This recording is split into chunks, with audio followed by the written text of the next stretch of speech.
নমস্কার। আমার পক্ষ থেকে সকলকে জানাই শুভ বাংলা নববর্ষের প্রীতি ও শুভেচ্ছা। এখন অনুষ্ঠানের মরশুম চলছে। আপনারা বিভিন্ন জায়গায় ছোট বড় বিভিন্ন ধরনের অনুষ্ঠান দেখতে পাবেন।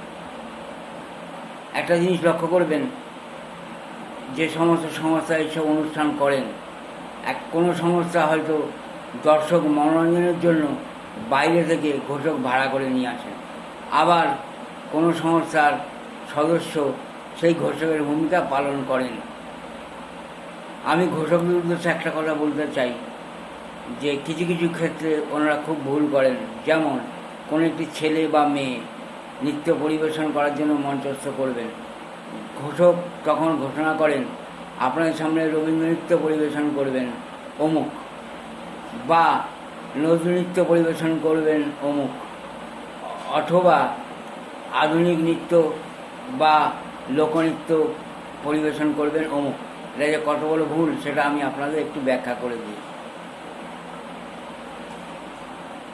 কবিগুরু কবিতা রচনা করেছেন, গান রচনা করেছেন, এমনকি তালও রচনা করেছেন, কিন্তু নৃত্য রচনা করেননি। এটা আমার জানা নেই। যদি আপনাদের জানা থাকে তাহলে কমেন্ট বক্সে অবশ্যই লিখে দেবেন। তো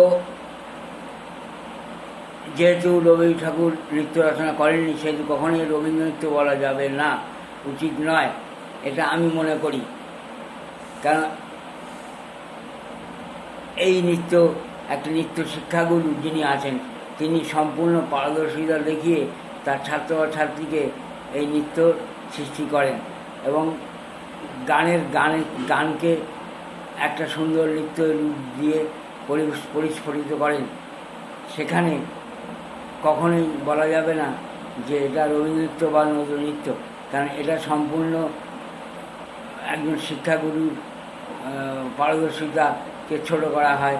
অতএব অবশ্যই রবীন্দ্রসঙ্গীতের উপর নৃত্য পরিবেশন বা নজরুল সঙ্গীতের উপর নৃত্য পরিবেশন অথবা আধুনিক সঙ্গীতের উপর নৃত্য পরিবেশন, এটাই বলতে হবে। আর বিশেষ কিছু বললাম না। সকলে ভালো থাকবেন, সুস্থ থাকবেন। ধন্যবাদ।